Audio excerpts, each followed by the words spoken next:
Hello, everyone. Am I live yet?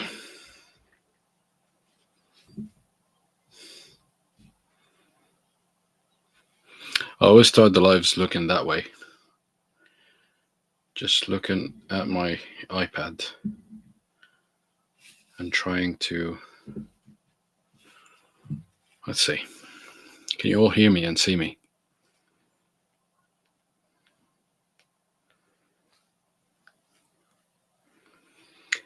Can you hear me and see me? Please let me know in the comments.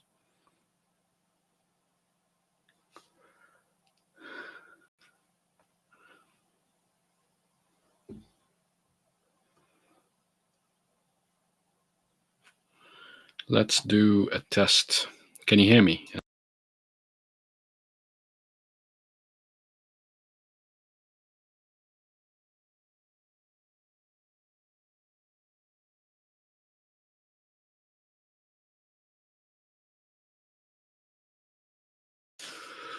Okay, cool.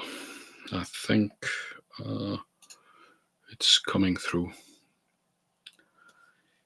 If I just want to make sure that everything works.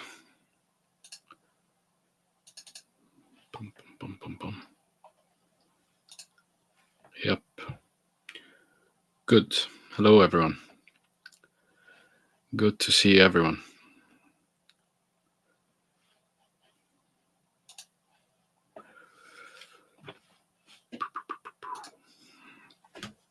I think we can make a start. So, hello and welcome, everybody. Thank you for joining me today. We are streaming on multiple platforms. So, please let me know in the comments where you're joining me from. And as always, I would like this to be very, hello. I would like this to be very interactive and as interactive as possible, please.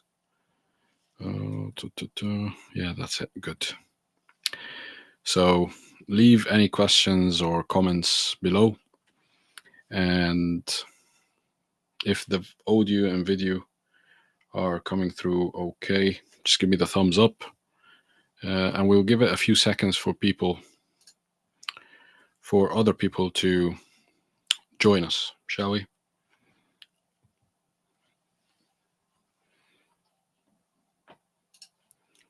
Right, seem to be okay.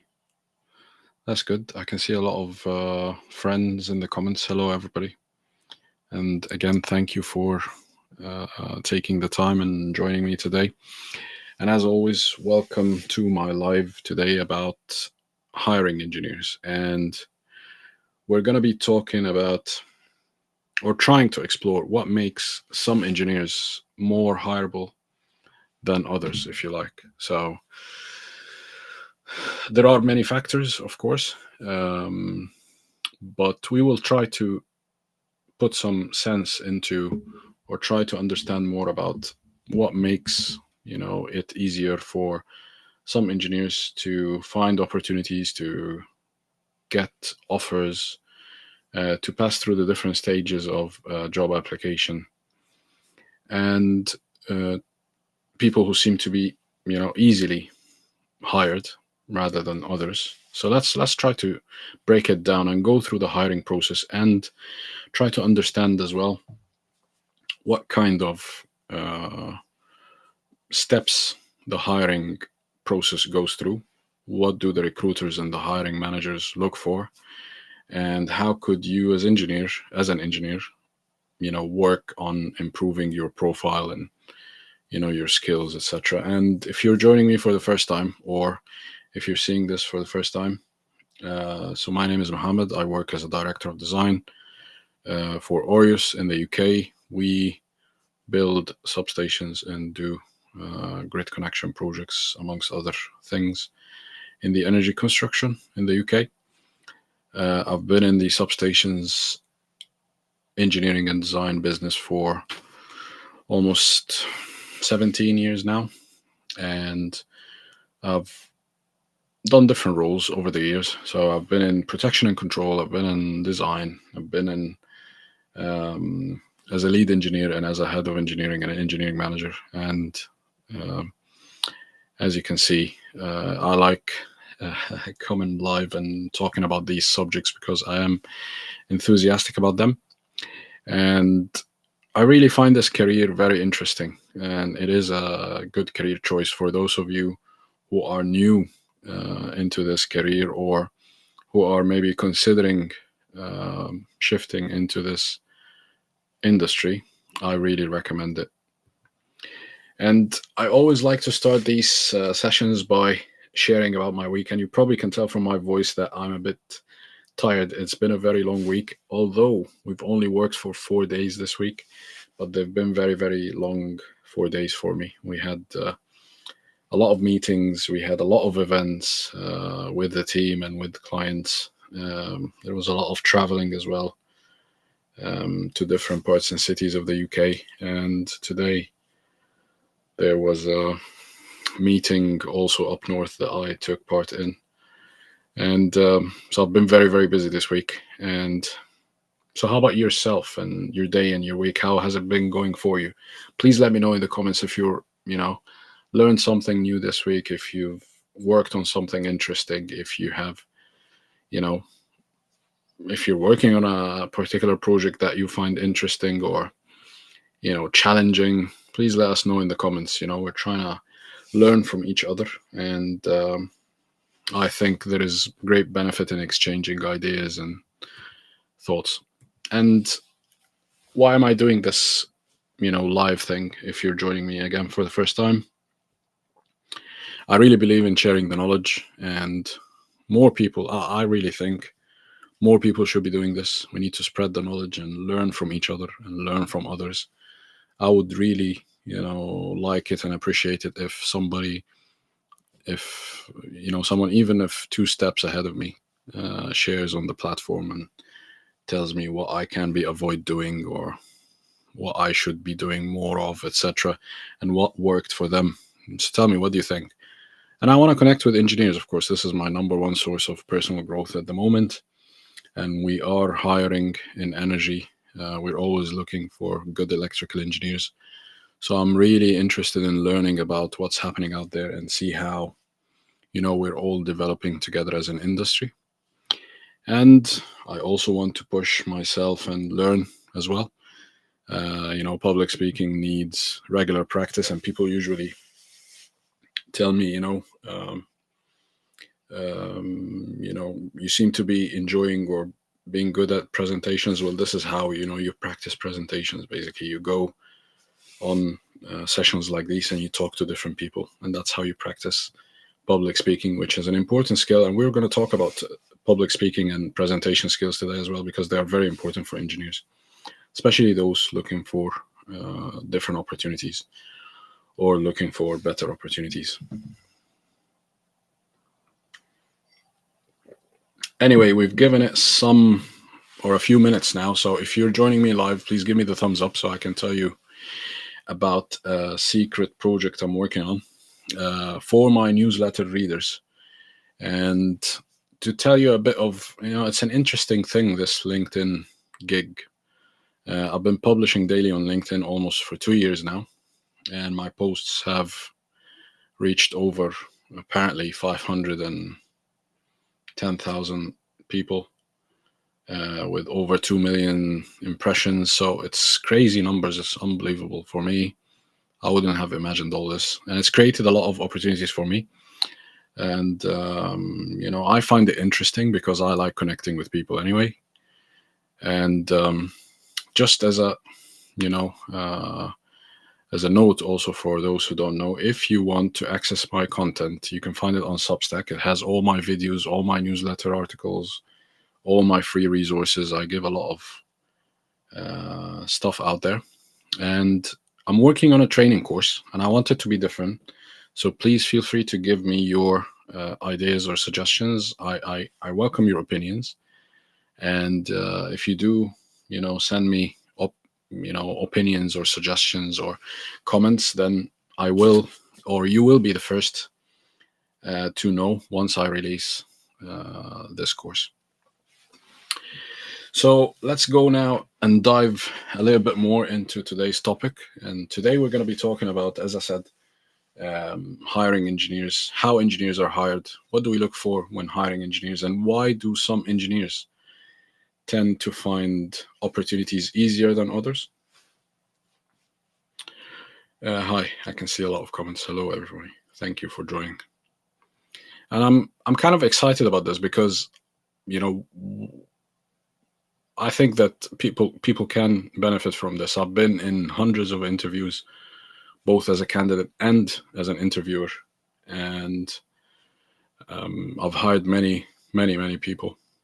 So these things I'm about to tell you are, they're not rocket science. They're not like secrets, but I think that people struggle with understanding or focusing and being clear on these little things. And they are easy to learn. They are easy to apply, and they make a huge difference, in my opinion, in your, prospects as an engineer and in the opportunities that, you come across.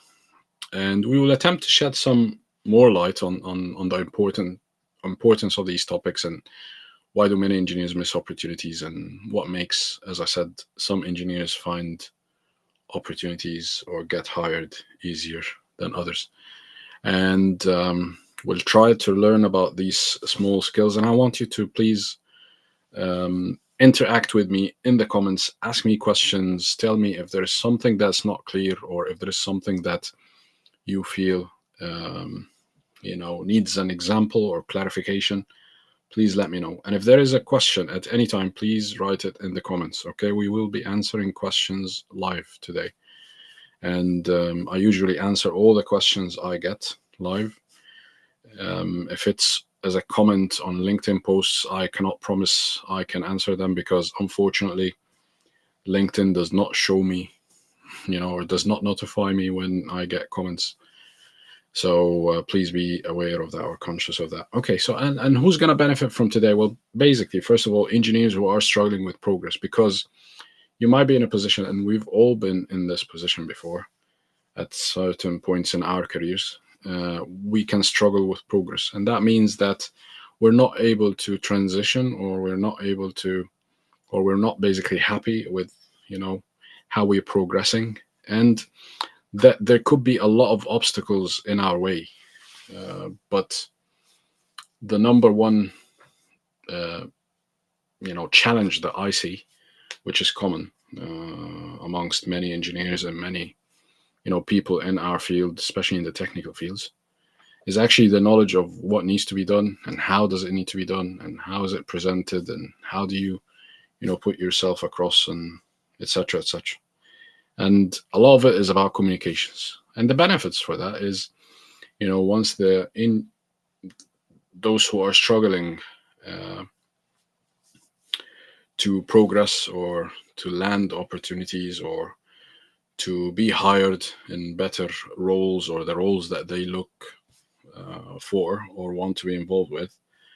And the benefits is once you know these little things, that gives you like a structure to follow in order to take little actions and smaller actions that you could basically take to benefit from and improve your profile and improve your skills and improve your experience. So it's like a guidance or a quick, really an easy guidance and free guidance for progress in general. So it's not just about being hired or looking for opportunities, but it can be also a good compass in terms of, first of all, yourself finding out about what you want to do, what you enjoy, what you're good at, and what you could be working on more to improve, and what also you could be doing to get some better results.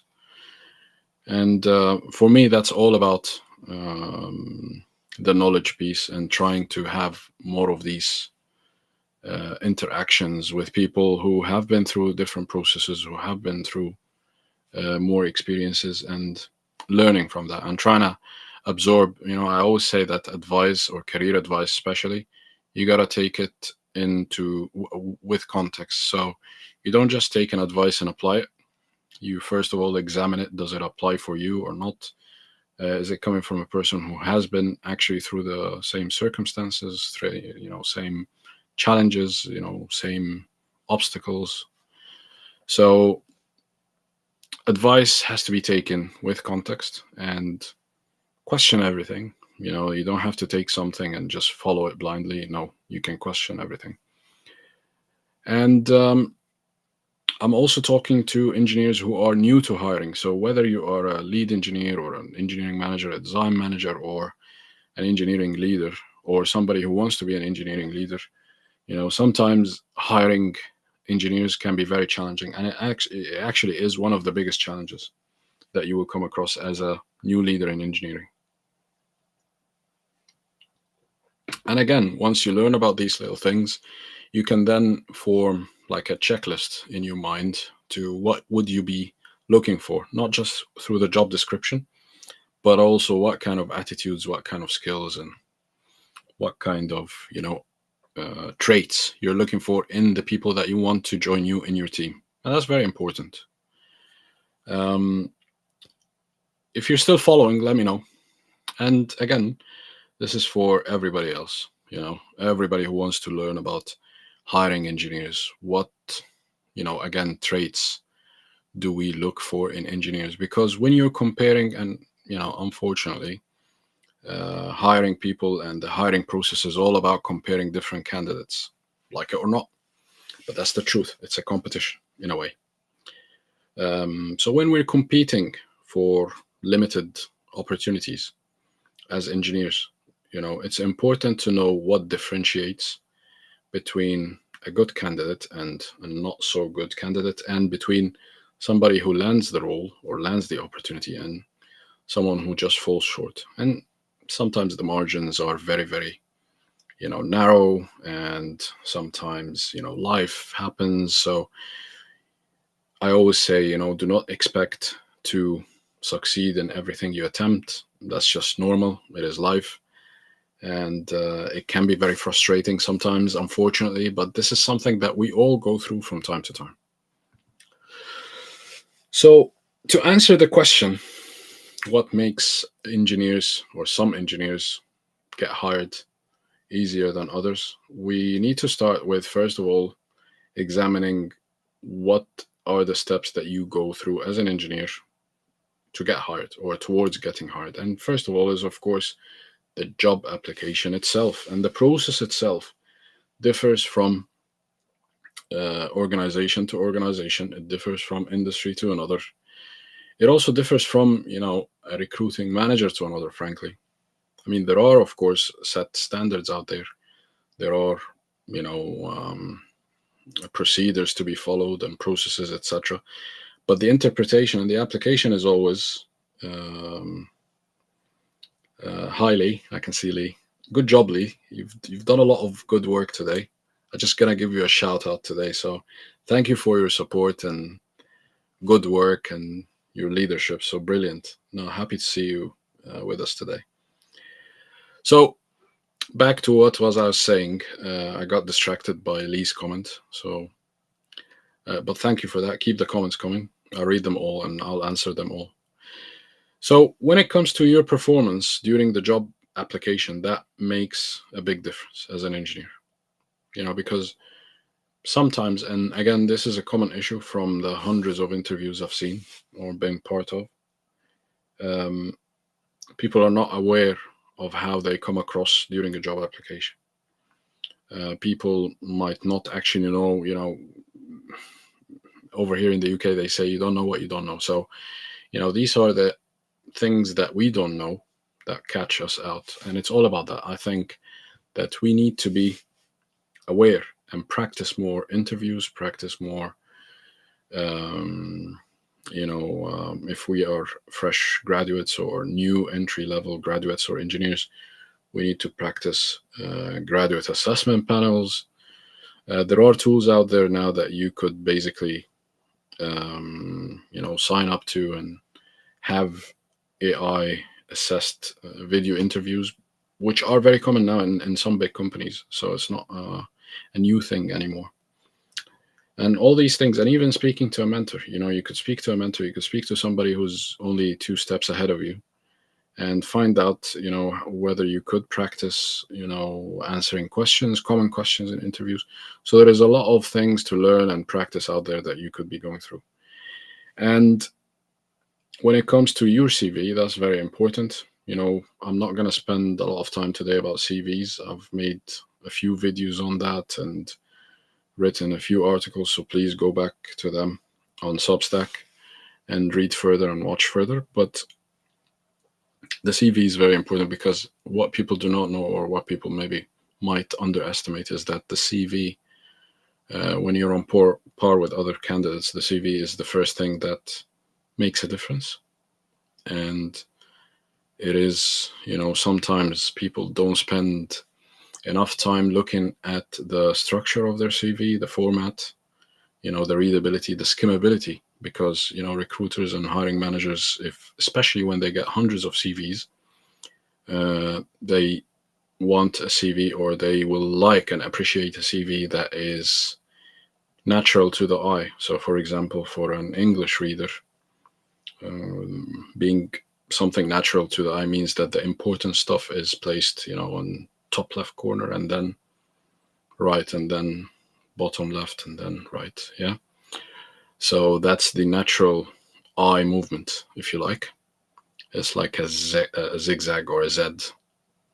So, put the important information there. And I don't need to spend a lot of time talking about CVs, but it is something that you need to focus on, spend more time on.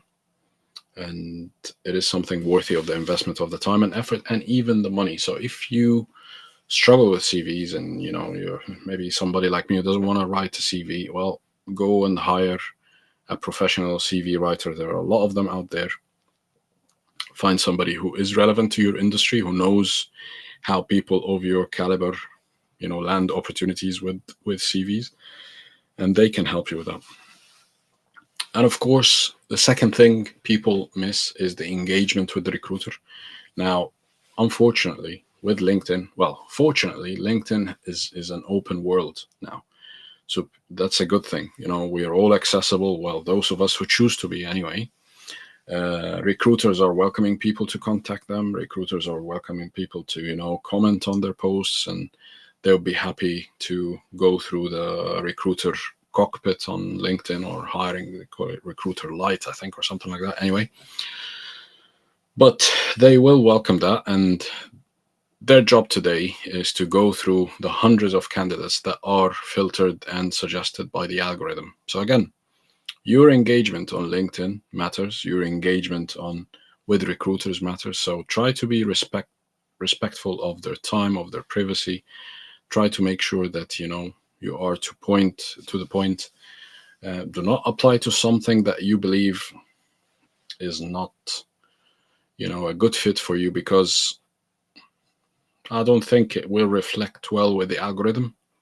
So I have a feeling, and I'm not sure, I'm not 100% sure about this, but with the higher quality applications, that means a higher level of engagement with recruiters on LinkedIn makes you a highly, or let's say a higher favorable candidate that the algorithm tends to or could suggest more to recruiters. So that's more opportunities for you. So try to be selective. I'm not 100% sure about how the algorithm works, but I imagine that this is something that is taken into consideration. Okay. Because I believe, that, and I've seen it, everything is measured, everything is like, recorded as a data point or set. Okay. So it's very important, that you engage respectfully, professionally, and you are clear. When we advertise jobs, we get people, some people just message you saying, hi, or some people just attach the CV, which is fine. For me, I always go through it, but I think other people might not appreciate it. And as a matter of fact, I don't, I will delete messages that I feel are not relevant. I will not even look at them. if they're not relevant for me. So try to make sure that you are clear, you respect people's time, you respect people's, privacy, especially when DMing people. Just be clear and be very, very targeted about, like, okay, which job are you applying for? If you have a question about a job, you can ask the hiring manager or the recruiter. That's not a problem. I don't think majority of people on LinkedIn for hiring wouldn't mind that. I don't think so. I certainly feel that people who do mind will limit their messaging, and they will not respond. But be clear, which job are you applying for, and why? What sets you apart as a candidate? Is there something in particular that actually needs highlighting? Because it's a one opportunity that you get. And the good thing is that if you attach a cover letter, you could take maybe, or you could give yourself more opportunities of articulating some of the experiences in more detail, and maybe more, let's say, examples. Okay, then you would put on a normal CV. So think about all these things. We're always on the lookout for good candidates. Speaking about myself, of course, but your engagement and your quality of application matters. Okay. And the last thing in, of course, the performance during job application, which makes the biggest difference, in my opinion, is, of course, the interview, and it's no secret. And again, I've written about this a lot. I did a video about it, so please go back and watch this after the recording or after this live session. You can access the recordings and watch them, and take notes and ask questions if you like. But again, the interview, I always say three things. So you, first of all, prepare an opening statement, which gives as much relevant and as much important and strong and differentiating information about yourself as a candidate, and what you enjoy, and hopefully carry that enthusiasm, or show that enthusiasm through. So that's your first statement. So always be prepared with that statement. And the second thing is, I'm going to do a training about it actually soon. Hello from Leeds. Hi. You could actually, if you're interested in a training around preparing for interviews according to job descriptions, and how you could use the job description as a structure for you to follow when preparing for interviews, preparing for the questions, rehearsing, practicing, etc., leave a comment, please. So if you write, I don't know, interview or something, or interested, if you comment interested, I'll send you a link to that training video, and some good resources around preparing for interviews as well. And preparing for interviews is very important. I think it makes a huge difference. Okay. So if you comment interested, I will send you those resources for free. Of course, everything's free here. So far, anyway. So what now other aspects differentiate between the good candidates and the candidates that, land the opportunities, and those who don't, or who do just fall short? And the first one is, of course, your sets of skills. Now, people might confuse between skills and experience. There is a differentiation. Okay. What are skills? Skills are basically, your ability as a person to carry out a certain task, or to carry out something differently, or to do something in a certain way. Experience, on the other hand, is how many times did you do that, and how many times were you in a certain situations, and how many years, and how many I don't know, jobs did you have, and how many we said situations, but how many projects did you deliver? So that's experience. And sometimes, and this is important, sometimes you need to focus on your skills when you feel your experience might fall short. So for instance, if you are let's say, entry-level engineer applying for a role that you think is maybe 2 or 3 or 5 years ahead of where you are at the moment. Well, you could focus on your skills. You could really put more effort into highlighting that your skills are good to take you to that level and take you into that role. And this is where, skills can be a huge differentiator. If you know about the new tools, or if you can introduce new ways of working, or if you could talk about like your skills in perhaps a different but related area, and this is what we call as, or what is known as, transferable skills, then that is, something that I advise you to focus on. And it is a good, you know, there are good talking points in interviews. Again, we're back to interviews, but there are talking points, through the hiring process. And the thing that people don't know here, I think, and people do not do more of, or you know, don't do themselves much justice. I don't know what they say, but the point I'm trying to say is that you can actually take the initiative during the initial conversations with the recruiters or with the hiring managers and highlight skills that are not necessarily asked about. So no one asks you about your, let's say, organizing skills. So bring them up, talk about how you can create a plan in Excel or Microsoft Project, or how you can um, I don't know, organize teams or whatever. So these are the kind of like skills that you can actually highlight, and they can give you open more doors for you. So that's very important. Differentiate between skills. Think about your skills and try to see what skills are on the job description. What are we, or what is the hiring manager or the recruiter looking for, and how your skills are transferable. And some of these skills are easily acquirable, so you can actually get training courses, you can get internships, you can get on job or let's say paid opportunities to train.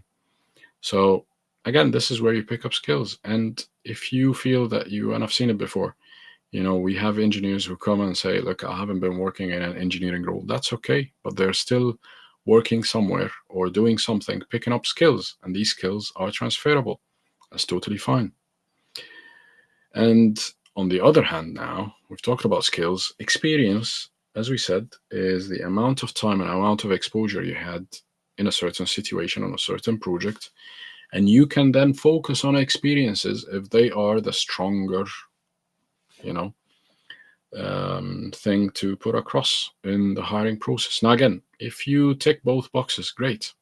Then you can do a balance between both. But experiences is when you feel your skills can fall or not up to date, perhaps. Yeah, but then experience is also brings also a lot of weight into your application and hiring process.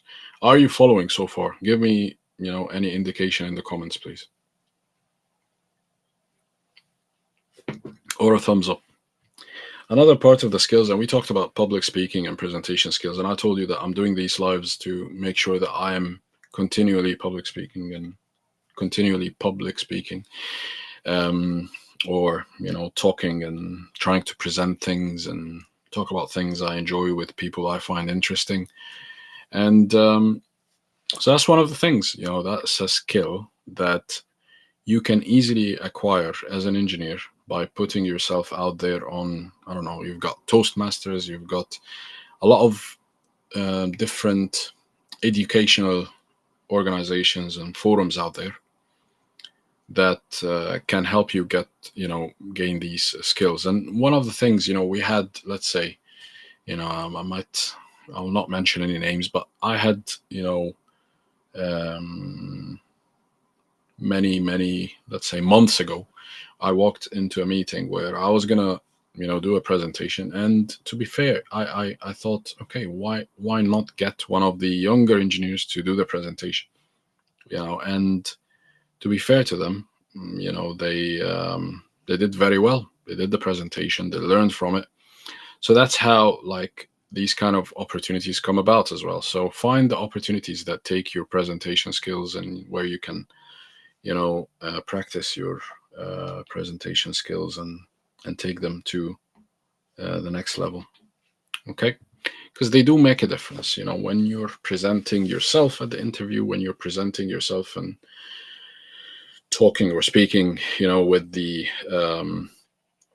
recruiter and the hiring manager during the different parts of the hiring process. So again, that leads into communication.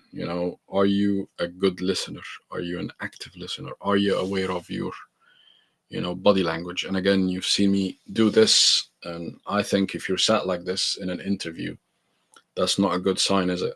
Because that's unfortunately, sometimes we just revert into something that feels comfortable for us, but it might feel defensive to people, me sat like this. So that might send the wrong message. So again, be conscious of these cues and try to reflect that. And it's not something that you can pick up in a day. Maybe it comes naturally to you. It didn't certainly come naturally to me. I took many opportunities and a few years to practice all this and try to get it. And I'm still practicing, still learning. So these are the things that, or the skills that could make a difference.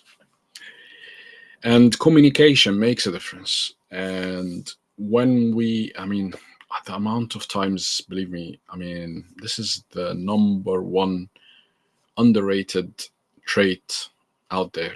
And if people just, I wonder, why do people not focus on this? This is very important. You could be the best engineer in the world and not know how to communicate about your work. And you lose on the opportunity to do that.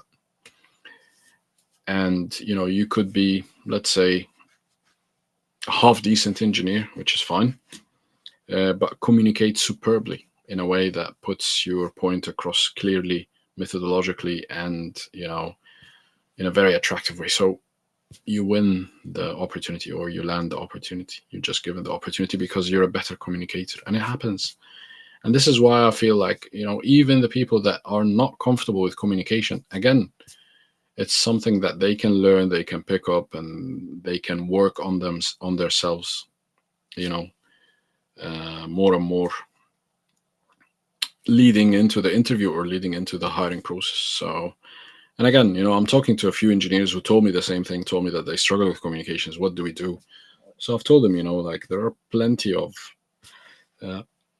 courses out there, plenty of theory and knowledge out there to learn from. But the main thing is get yourself out there, try to practice. I'm not saying necessarily go live as I am doing now, but you could definitely, talk to your peers or to your line manager at work or to your project manager at work and tell them, listen, the next meeting, could I do the presenting? Could I, volunteer for opportunities to get yourself out there and pick up that skill? It's just like anything else. It's muscle memory and, neurons firing and connecting in different ways. So try to build that skill. That's how you build it. You get, your point across the first time. It's not the best. You feel, I don't know, you come across as a fool or whatever, but that's fine. You can make mistakes and learn from them. And this is where, you progress. You make these little actions or small tasks, and you make sometimes mistakes that you have setbacks, and then you continue. That's the main thing. And as a matter of fact, I'm a person who speaks English as their second language. So of course I struggle with vocabulary, with pronunciation, with grammar all the time. Of course, it won't come out perfect. That's just very normal because it's not my first language. I'm sorry. But at the same time, I've learned something that is, simple but genius.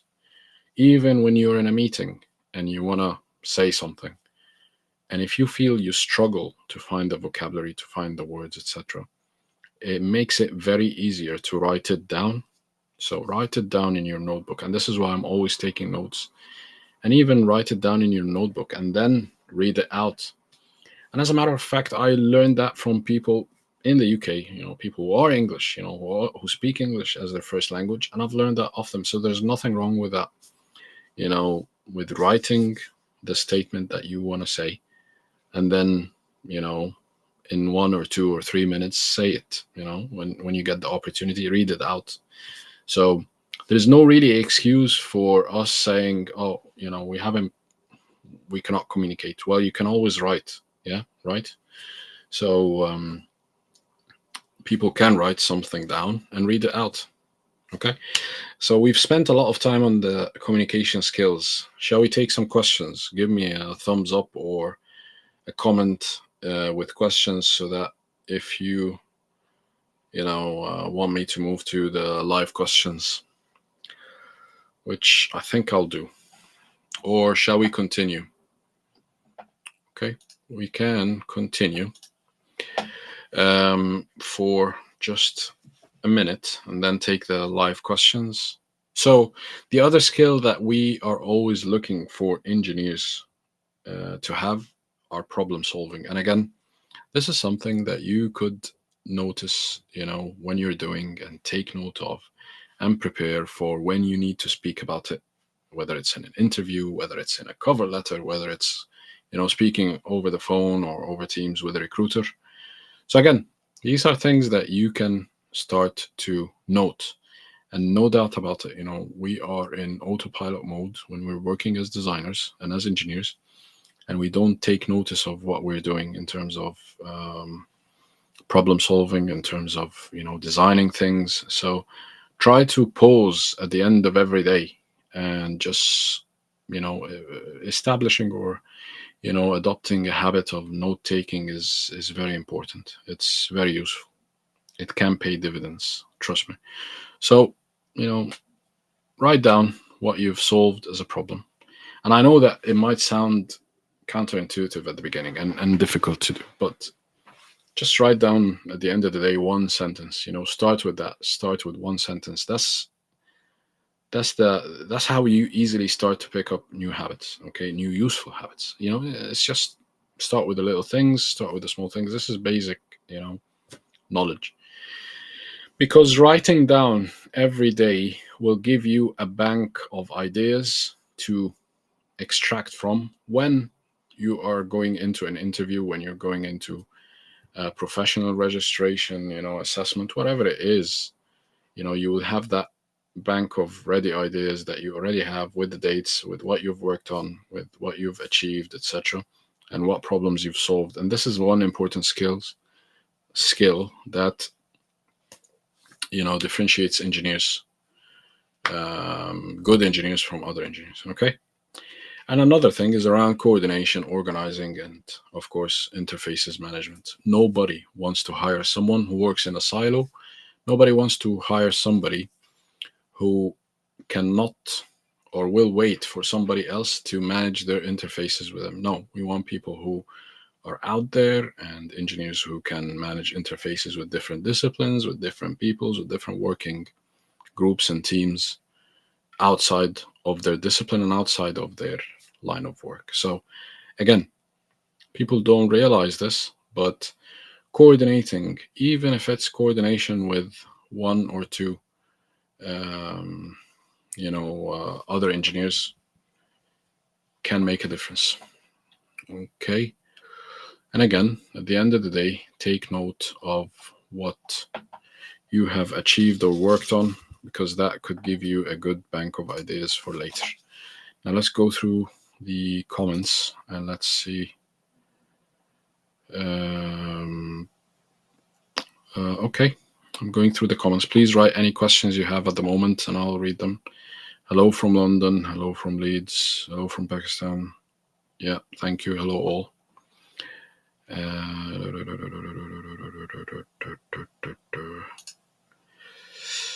Hamad, what are the signs? Hi, Nadi. What are the signs in HR screening interview for potential shortlisting? Signs, you mean like what do they look for? Well, every company is different and every HR professional is different, but they would look for personnel. Well, first of all, they will look for personnel, traits. So things like your communication skills, how, confident you come across, how self-driven you come across. We'll focus on that. And you could also look for, or they will be also looking for, they'll ask you about, maybe they will ask you in the beginning about salary, about expectations, your current remuneration package and all that good stuff. Okay, so potential shortlisting, I would say, they will really look at communications. They will look how you fit into the team culturally and whether you are, somebody they, would want to hire as a team member. So some people will ask you questions around like dealing with difficult characters, excuse me, dealing with difficult, in difficult situations. um, they would see how organized in your thinking you are. And there were a lot of, there are other tests as well from HR, or let's say from recruitment, for shortlisting. There are psychometric tests and things that test how you could detect and understand patterns quickly. How do you take decisions, when under pressure? There's plenty of stuff out there, but I think for me, shortlisting, of course, I respect all these methods and procedures, and I've seen a lot of them in the past. But I really think that the most important trait when it comes to in the beginning or in the initial stages is communications. How you can communicate about yourself, about your, you know, confidently, of course, and clearly, and in an organized and structured manner. You're not all over the place. You're not saying things that are, irrelevant or out of turn or whatever. So these are all things that are important in the beginning when it comes to shortlisting. And again, you could always, people don't do this, but you could always ask. There's nothing wrong with asking the recruiter or HR ahead of the interview. Don't just wait. If you want to prepare in the right manner, ask them. Tell them, look, what do I expect here? Um, you know, are you? What kind of questions are you going to ask me? Now, maybe they might say, "Oh, we're not allowed to tell you the questions." Fine, but at least any hint or indication would help, and some of them would easily share.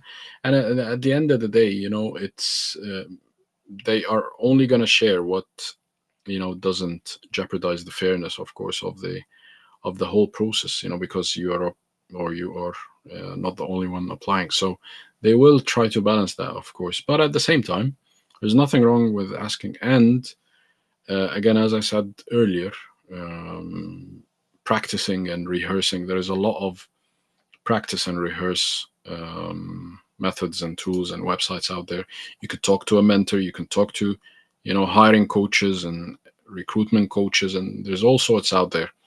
So try to find the people that could help you on your journey. Good luck, Nadim. Lee, my friend. Lee is my colleague. What do you think the biggest challenges for the UK engineering resource pool? It's a big question, Lee. You always ask the big questions, the important questions. I think the biggest challenge. Well, there are many challenges, I think, but biggest challenge. I don't know, Lee. I don't know. I think a challenge is people in energy. Um, let's say electrical, because I cannot talk about everybody. Okay, so let's narrow it down first. So electrical engineers, in the energy construction, there is a boom. There is a shortage of qualified and skilled engineers. So there's a lot of opportunities. That's not a bad thing, but it's also like it gives a little bit of instability and people moving around too soon, too often. Now, again, people, can go in the comments and start saying, people should move when they feel so. Of course, of course. But I always say, if you, first of all, the grass is always greener on the other side, of course.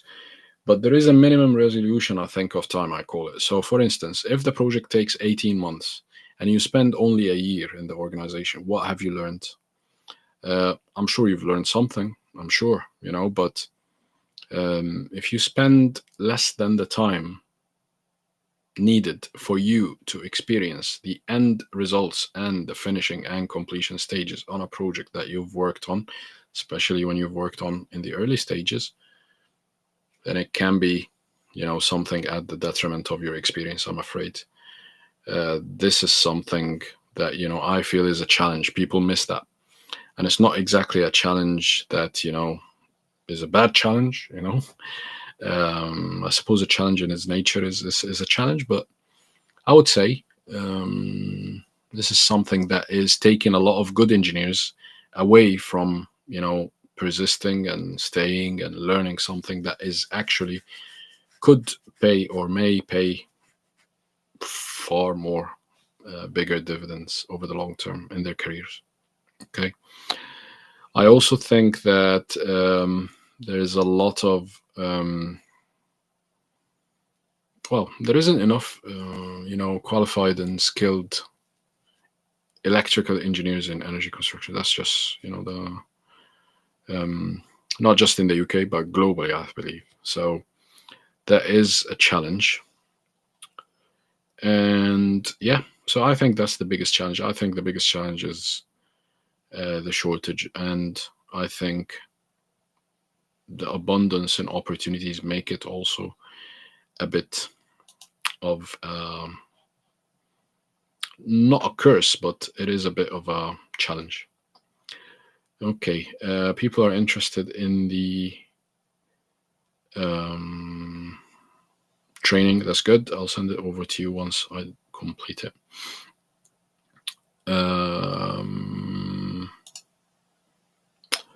Hi Mo. Hi John. When you think back to some of the stronger candidate interviews you've conducted, which trait would you highlight as a standout memory you hired someone more skilled problem? So, okay, that's a good question. So I can tell you the best 3 people I interviewed and hired in my whole career. So the best person I hired in my career, and I'm not gonna name them, but they are a person that they're like a dream. So they are self-driven, they are very competent, they have the experience, they're very energetic, and they tick all the boxes really. So I can't say. I remember interviewing that person, and even communication wise, they came across very strongly. So I can't remember exactly one trait that made me feel like, okay, this is but they basically ranked higher than the other candidates in every area.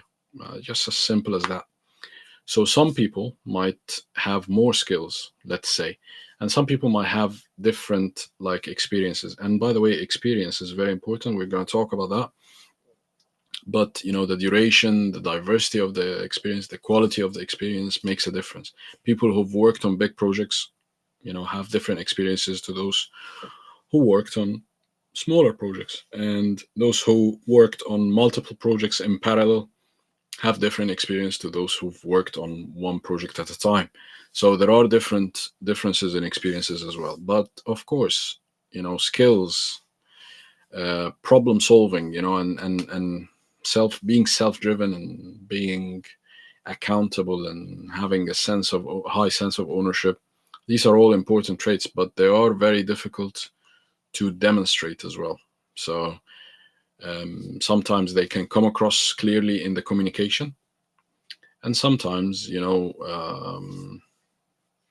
they're difficult to demonstrate. So I would focus on the relevant examples as per the job description, but also highlighting the, let's say, outlier cases.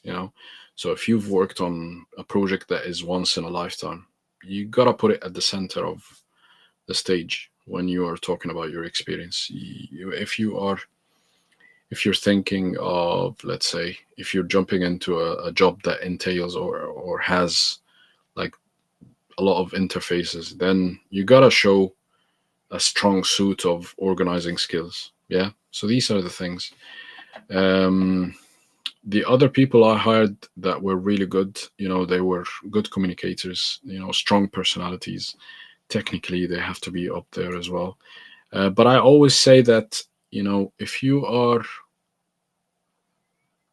if you are not as technical, but got the right attitude, then you can, make up for technical acumen. But it's very difficult the other way around, because I think one of the biggest challenges and one of the biggest, challenges you will ever face is to motivate people. Motivation, if it's not, it's difficult. It's very challenging. Okay. You got to be a top leader, and even then, I think that the best engineers are self-driven, self-motivated. They've got hunger. We're going to talk about this. um, right. So I've got more questions, but I'll go back to uh, the point of today, because we're running out of time. I'm sorry, but I'll get to the questions towards the end. So there are one, two, three, another three long questions. So I'll leave them till the end if you wouldn't mind. So when it comes to experience, we talked about the quality. As I said, or as I told you, somebody who has what is the quality of the experience? Well, it's the kind of jobs you're on, it's the kind of industry you're on, it's the kind of organization you're in. So, if you're in a big organization with multiple interfaces, it's different than working in a small, let's say, design house or a small team of three people. So these are the kind of like, let's say, different experiences that you could focus on highlighting the quality of. So, try to highlight the quality of your experience by looking at how, that experience helps you in your next role. Now, hiring is a tricky thing, of course, because, you know, you could sit down in an interview and talk to me, for hours about, we won't talk for hours, but, talk a long time about how you are going to carry out the job, which is good. And actually, I feel that, that's my style as an interviewer. I really focus on seeing how people can demonstrate or basically articulate, talk about, and explain and describe how they're going to carry out the role. That's what matters to me more than a lot of things. I'm giving away secrets here. But at the same time, experience is the proof. So if I sit here and tell you I'm gonna manage you're, let's say you're interviewing me for a job that basically requires me to manage 20 people.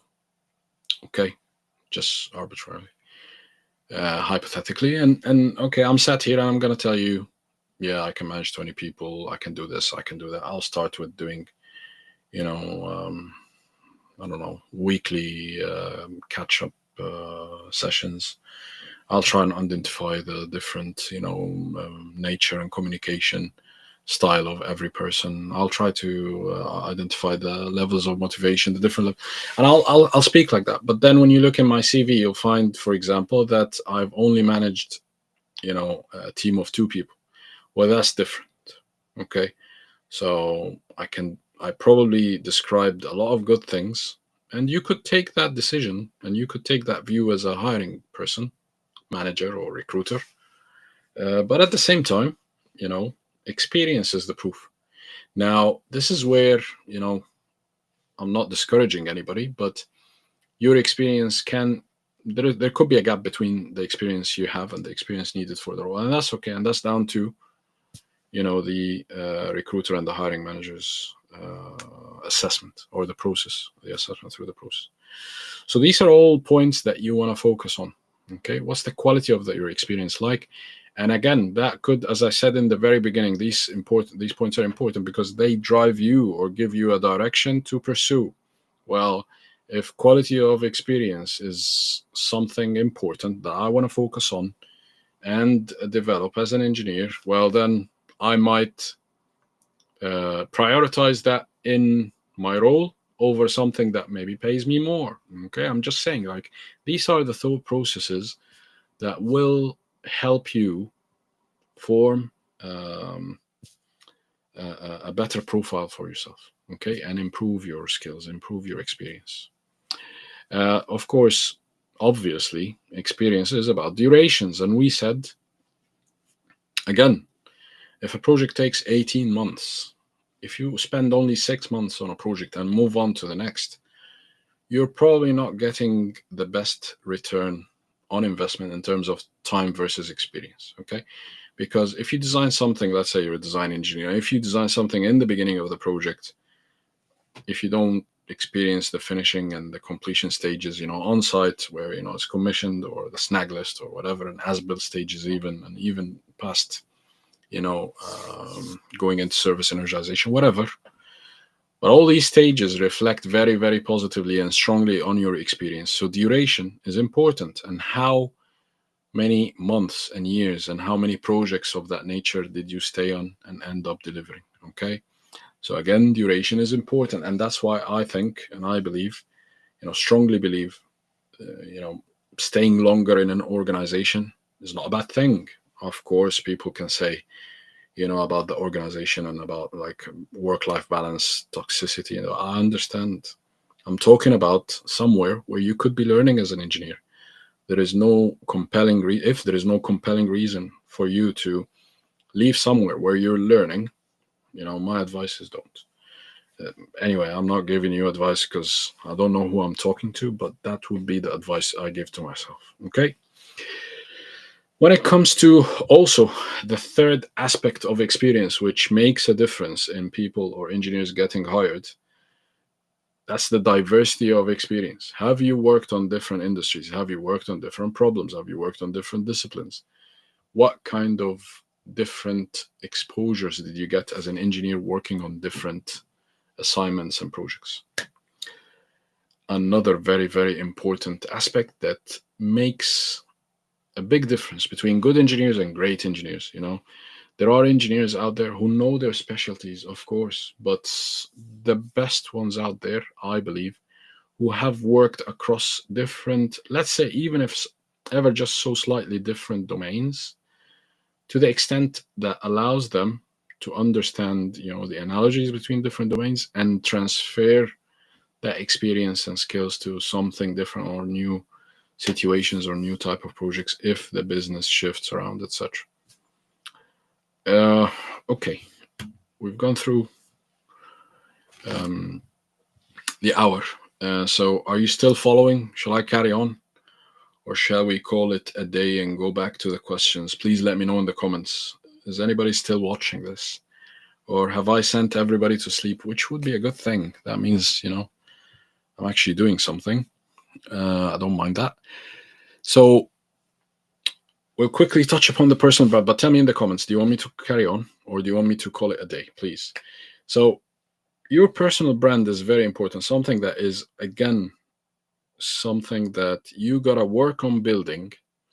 And it could be, some people call it reputation, of course, but if you're not somebody, if you don't like these things, let's say, this could be the biggest problem because your personal brand is important. How you come across as a candidate is important. So establish yourself as an expert, be the person, the go-to person. These are all common career advice people give, but, being an expert in a certain domain makes you, again, more desirable as an engineer to be hired.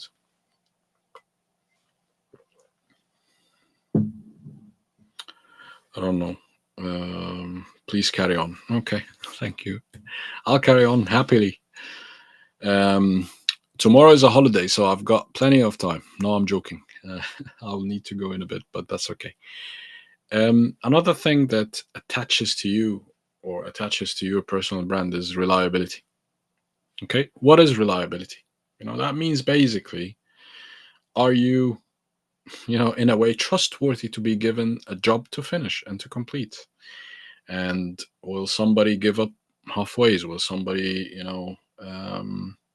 not be able to solve problems, not be able to, solve challenges. Okay, so again, reliability is something that you need to be conscious of. And well, coming across as reliable is something you need to be conscious of. Okay, so let's say, when you commit to something, you know, you deliver on your commitments. And why does that matter? And how does it matter? Well, everybody wants a reliable person on their team or a candidate on their team. And, you know, when you know about that, you could start preparing for that kind of example as a demonstration. Okay, so how can you demonstrate being reliable? Well, you could tell a story where you have a situation, a task, and an action and result, and how did you make a difference in that? And how did you persist through something or a challenging scenario or circumstance? And another very important thing is that, look, sometimes it can be challenging for us engineers because we are into the detail. We want to build something that doesn't fail. So we think about the failure modes. So we analyze the failure modes, and we're a bit pessimistic when it comes to, and that's okay, because we want the thing we are building or fixing or designing to be fail proof as much as possible, of course. So we focus on the negative aspects that could, jeopardize or threaten that system or body of work. So we can sometimes get bogged into that detail and not be positive. So be positive, please. Try to radiate positivity, even if you, try to smile from time to time. Try to put a light touch on things and try to, phrase things positively. I made a mistake today. I had a long week, as I told you. I was in an important meeting and I made a statement that I felt, even I felt like, well, it's not positive. It's not a positive statement. What am I saying? And that's, I'm happy that I can recognize that now. But perhaps back in the day, who knows? I might have said, things that come across as negative and didn't even, think of it. So that's a good thing to be conscious of, positivity. And of course, being easy to work with. You have to be prepared with examples about, um, you know, being a strong team member, somebody who puts others occasionally ahead of themselves, or let's say priorities of others, somebody who could share priorities with others. Because if you work in a silo, I don't think you are somebody who's a strong, let's say, candidate for anything, because usually we as engineers work in teams, we work on large projects, we work on multidisciplinary projects involving other people, involving clients, involving suppliers, manufacturers, different people all around, different stakeholders.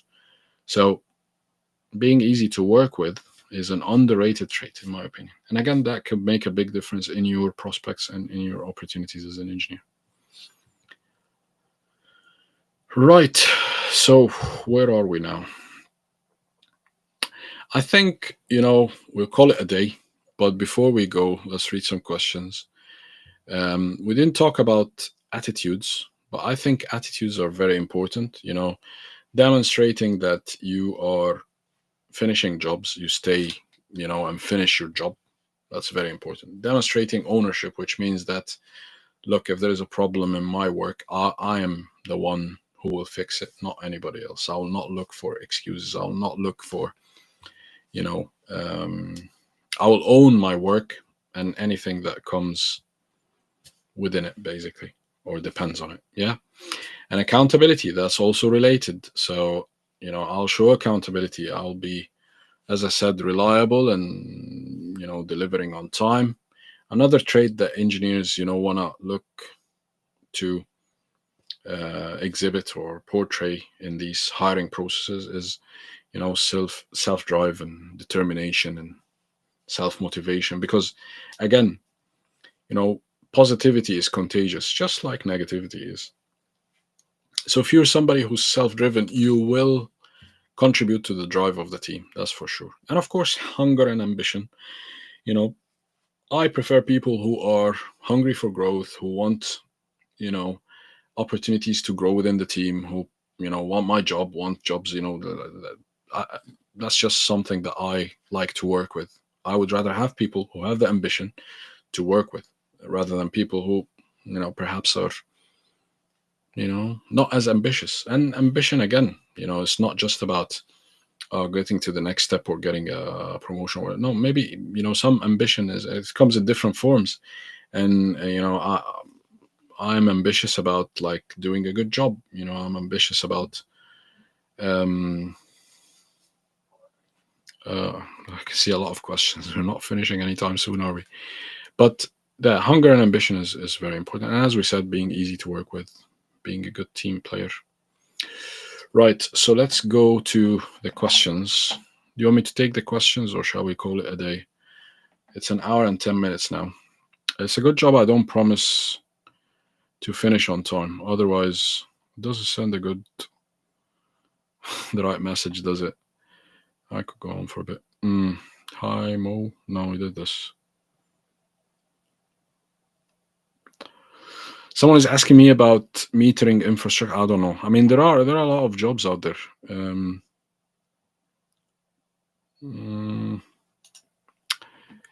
Sam. Hi, Sam. I like the photo. Yeah.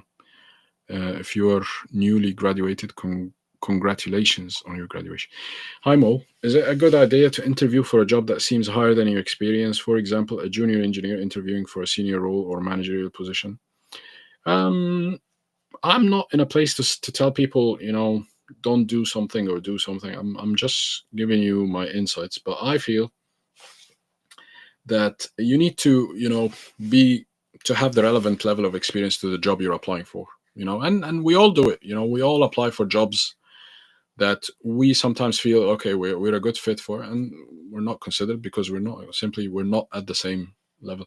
So if I look for a job now that says you have to have at least 25 years of experience, and I don't have 25 years of experience, and I still choose to apply for it, then I should be okay with them telling me no, sorry, or even ignoring my application because I haven't read the prerequisites. But if I feel that actually the gap is not that much, and perhaps that's an opportunity for you to have a chat, or let's say try to engage with the recruiter or the hiring manager. Okay, so that's an opportunity. You could always ask, you could always reach out to. Now on LinkedIn, you could find who is the hiring person and who's the recruiter, and you could reach out to them and tell them, look, I mean, am I a good fit? Could you have a look and tell me if my experience is relevant? And in some cases, you will come across the people who are willing to look and help you and give you a direction. There's nothing wrong with trying, but I would really prefer, if I would be applying for a role, that my, at least my perception of my experience is not, hugely below the role. Okay, I hope that answered your question, but you can always apply. And it's good to apply. You can learn from that as well, especially to have a clear, hello Naveed, to have a clear understanding of the team where the position is being interviewed. Is it okay to ask an attrition how many people left recently, or will it take us out of consideration? Yeah, you could always ask. I mean, attrition is, like you could actually, before the interview, look at the median term, so tenure. So you could look at the median tenure on LinkedIn and on other websites like, I don't know, Glassdoor, Indeed. So you could look as a company that, okay, one of the companies, whatever, let's say company H or X or whatever. How long do people, stay there on average? So a good idea or a good sign would be that they stay years and years. Okay, that's good. How often do people progress within that company? That's also a good sign. You could also ask people. So now, again, on LinkedIn, some people are out there to mentor and to help people, etc. So you can ask, what do you think of that company? What do you think of working for that company? What's your experience been like? And again, you gotta take the experience and people's opinions in the context. Yeah. So remember, your question is not missed. No, I've answered your question. So remember, you have another question that I've missed. I don't know, but okay. I think that you could always ask in a nice way. So say you could basically in the interview say, you could certainly ask me like, oh, how many years do people tend to stay in the business or whatever. That's fine. Yeah. Please carry on. Good one more. Thanks, Hussein. Thanks, everybody. Okay. So I answered your question. If there are no other questions, what I would do is just conclude. So again, I thank you, everybody. And you feel free to watch my other videos. The recording of this also will be on Substack. You could always find me there, ask me questions there. Let's please keep learning and stay curious. It's the only way, or it's the best way to grow and develop. And I always say, career progress is, an accumulation of small actions that we take. So don't panic over something, that I would say doesn't matter over the long term. Keep an open mind, try different things, see what works out best. And if you enjoyed this session as much as I've enjoyed it and want to learn more, please give me the thumbs up or comment interested in the comments, and I'll send you that training. And I probably will send you also a link to some free downloads about today's subject with interviews. So we've discussed how some engineers are hireable and, seem to have easier times finding opportunities and getting hired than others. What are the challenges that we meet, and what are the benefits or the obstacles as well, and what are the benefits? What are the issues or problems we face when, if we ignore these things, and how to learn about these small differentiator and how to take small actions to get there, and how to map the requirements, of different roles and see, how we can prepare for interviews and how we can differentiate ourselves. And another also note we talked about today as a recap, very important, please take notes, on a daily basis. Write down, just sit down and reflect. And people call it journaling, fine. I don't think for me, it's not journaling anyway, or maybe it is, but try to write down what you've done today, what made a difference. And the more you do this, the more you'll get to observe different things that will add to your ability to articulate yourself, talk about your experience as an engineer, when in interviews, when in, being considered for different roles. Okay. So thank you again. But before we go, I need your help. Tell me in the comments, what do you want me to talk about next week? So next Thursday, we've got a number of options. We could talk about stakeholder engagement in terms of, working around design. We could also talk about organizing skills in terms of design teams. And if you feel there is anything else you want me to talk about, we can talk about. I think we can also talk about what I learned working in the UK. I don't know. So I'm just coming up with topics now, but please, I want your suggestion. Tell me in the comments now, what do you want me to talk about next time? And please keep the questions coming.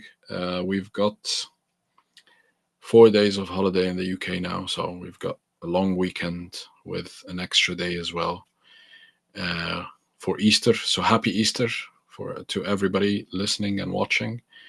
And until then, see you soon. Thank you very much, and enjoy learning.